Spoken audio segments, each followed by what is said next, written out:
चलिए शुरू करते हैं। हम लोग अपने हिंदी पाठ्य पुस्तक की पहली पद्य चैप्टर जो है गुरु नानक का और उसका दूसरा कविता।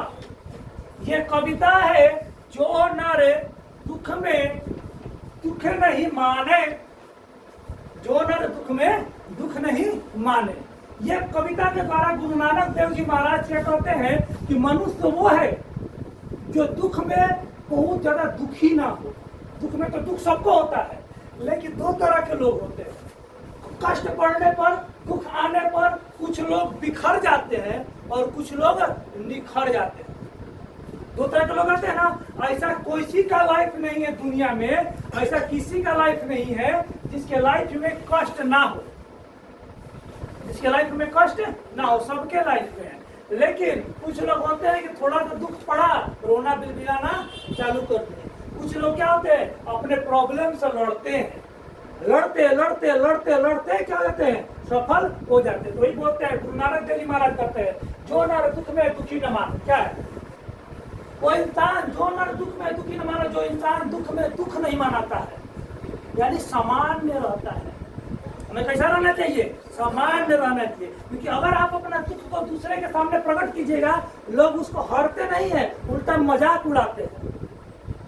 और अपने खुशी को भी बहुत ज्यादा प्रदर्शित नहीं करना चाहिए, क्योंकि लोग नजरिया भी देते हैं। देखा खुश, अच्छा खुश है तू ना। कुछ लोग ऐसे भी होते हैं। तो हमेशा एक संत की तरह जीवन दीजिए। ना खुशी में बहुत ज्यादा उछलना है और ना दुख में बहुत ज्यादा दुखी होना है। संत की तरह रहो, नॉर्मल खुशी है, ठीक है, सामान्य खुशी रहेंगे, है ना। इना कि खुशी है तो खूब बड़का गाड़ी ले लिया ना, तो 3 लोग गाड़ी एकदम पो कर रहे हैं, बगल वाले को मजाक पड़ जाएगा, अच्छा तेरे गाड़ी हो जाएगा, चाबी लेकर तो बहुत ज्यादा दुखी खुश नहीं होना चाहिए। आप सुख समय और भय नहीं जाके कंचन माटी जाने। कह रहे हैं गुरु नानक देव जी महाराज कि जिसको सुख और स्नेह का भय नहीं होता है, जिसको सुख और स्नेह का भय नहीं होता है, वो कंचन यानी सोने को भी क्या समझता है, मिट्टी समझता है। क्या समझता है वो, मिट्टी समझता है। आज समझ में ये गुरु नानक देव जी महाराज करते हैं। नहीं तो जिसको खाली सुख की चिंता है, अपना लाइफ में खाली सुख हो, तो सबसे बेसी दुखी होता है।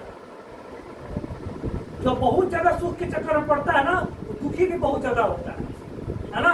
और जो सामान्य रहता है, जो सामान्य रहता है, तो क्या रहता है, उसके लिए दुख भी सामान्य बात हो जाती है। निंदा नहीं, निंदा गई स्तुति जाके मोह लोभ अभिमाना।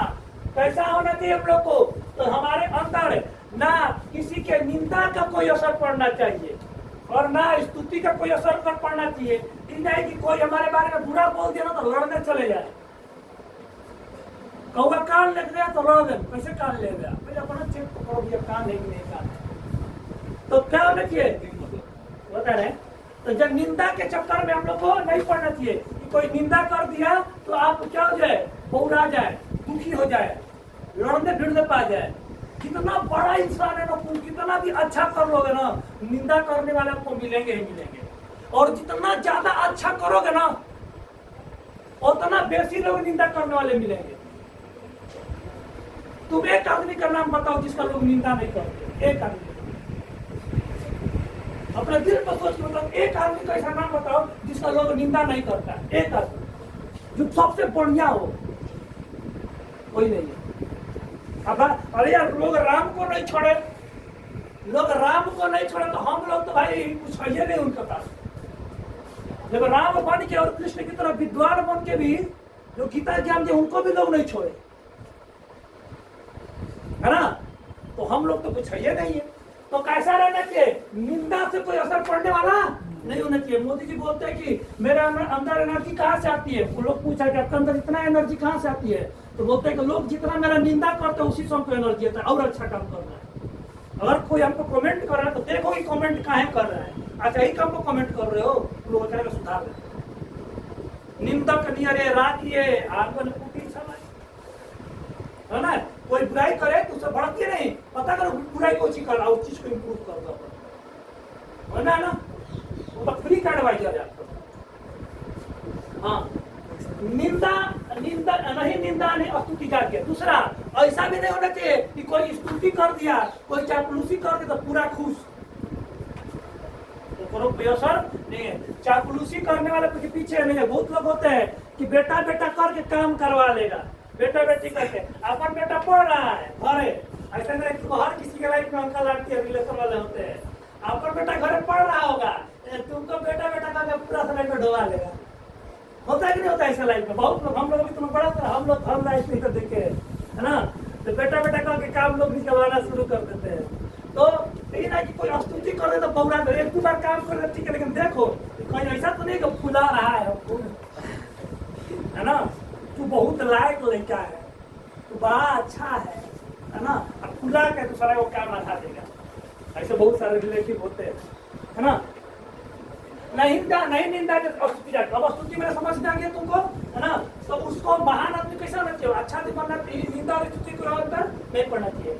लोभ मोह अभिमाना, ना लोभ का असर होना चाहिए आपके अंदर, ना लोभ होना चाहिए, ना मोह होना चाहिए, ना अभिमान। ये सब अगर गुण नहीं रहेगा तो आप अवगुण नहीं रहेगा तो आपको कभी दुखी नहीं होनी होगा। आपके अंदर लोभ नहीं होना चाहिए, मोह भी नहीं होना चाहिए कि ओ है ना ये चीज हमारे पास होगा, क्या है हमसे छीन लिया, है ना, तो कभी आगे नहीं बढ़ पाएगा। और अभिमान यानी घमंड नहीं, जितना बड़ा संत लोग है वो घमंड से दूर रहते हैं। और जिसके अंदर घमंड आ गया बाबू वो नीचे आ ही जाएगा, ठीक है। बड़े बड़े व्यक्ति, अब रतन टाटा जी से बड़ा व्यक्ति कौन होगा, उनका जीवनी को पढ़िए, थोड़ा सा भी घमंड नहीं है ना। अंबानी जी से देखिएगा तो एकदम सिंपल बात करते हैं, किसी से सिंपल शर्ट पहन के चल देंगे, तो घमंड नहीं। अच्छा करा के 2 रुपया हो जाए रुपया करता है, नौकरी सोना का चेक पहन घूमता है। आज डरेगा ऐसे अंबानी के चाचा वही होता है ना। तो अभिमान अपने अंदर नहीं होना चाहिए, हमेशा सिंपल होना चाहिए, है ना। आगे बढ़े, शोक ते रहे निहारो, लोभ मोह अभिमाना, शोक ते रहे निहार, ना ही मान अपमाना। ये तो हो गया।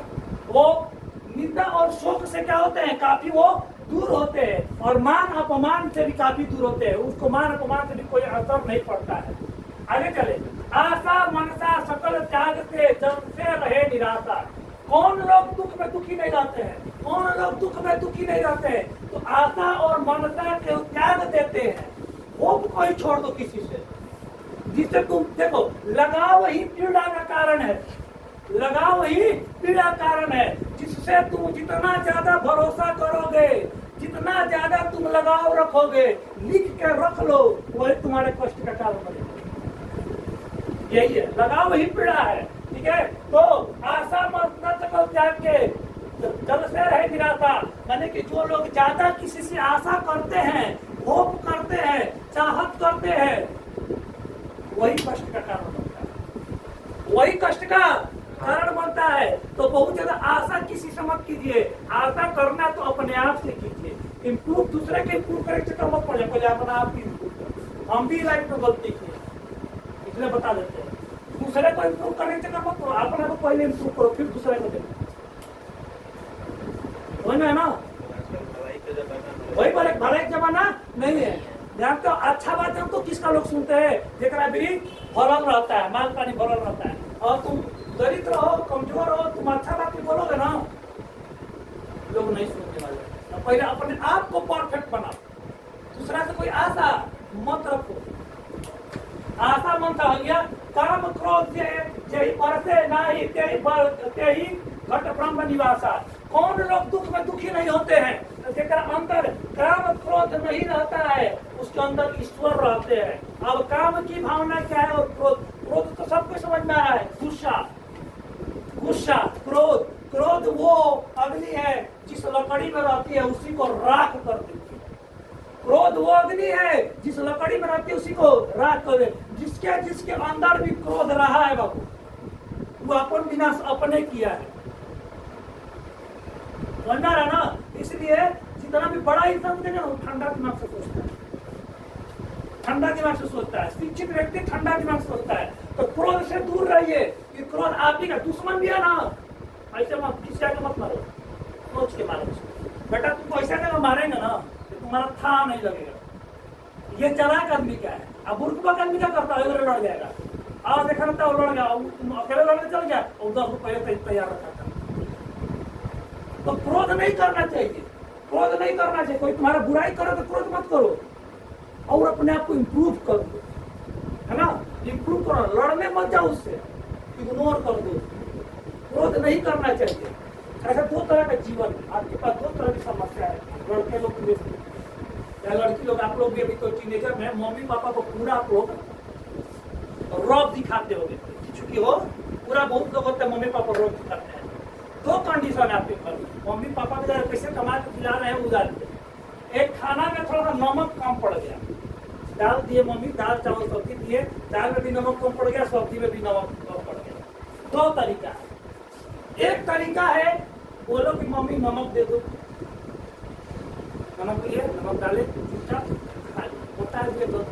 दूसरा तरीका है थड़े उठाओ फेंक दो। इससे कष्ट किसको हो?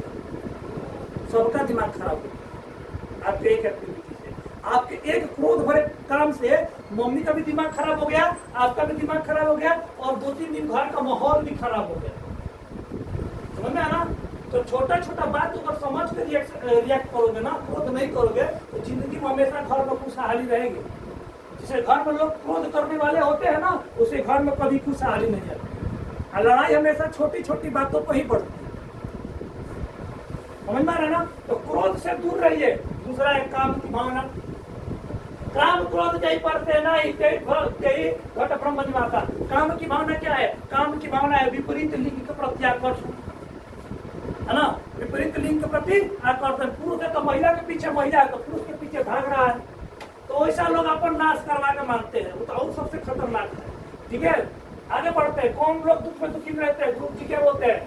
गुरु कृपा जय पर जय नर पे कीनी जुगती छिपानी नानक लीन भयो गोविंद के जो पानी सब पानी। ये जुगती ये तरीका है, कौन जानता है? कैसे जानोगे? तो गुरु कृपा होने के बाद ही तुम जानोगे। आप बोलते हैं कि नानक वैसे लीन हो गए हैं गोविंद यानी अपने ईश्वर में, जैसे पानी के स्पर्श में पानी लीन हो जाता है, उसी तरह नानक अपने आप को अपने ईश्वर में विलीन कर दिए हैं। और ईश्वर में विलीन करने के बाद मेरा गुण ईश्वर का गुण, ईश्वर का गुण मेरा गुण। जैसा तो ईश्वर को पूजोगे वैसा तुम बनोगे, मन से पूजोगे मन के ईश्वर भक्त बनोगे। समझना ना? ये चीज है हमारे लाइफ में। अब तुम देखो, संगत का भी असर आता है ना, संगत का भी असर आता है। तो ईश्वर की क्यों ना हम लोग फालतू लोग के संगत में रहने से बढ़िया है कम से कम खाली लोग में ईश्वर का नाम ले ले। अरे संगत का असर तो जानवर को पड़ता है बाबू, तुम लोग का आदमी हो।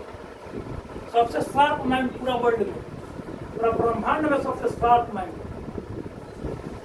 2 जगह हम घूमे, वृंदावन और अयोध्या, दोनों जगह बंदर है, दोनों जगह बंदर है ना।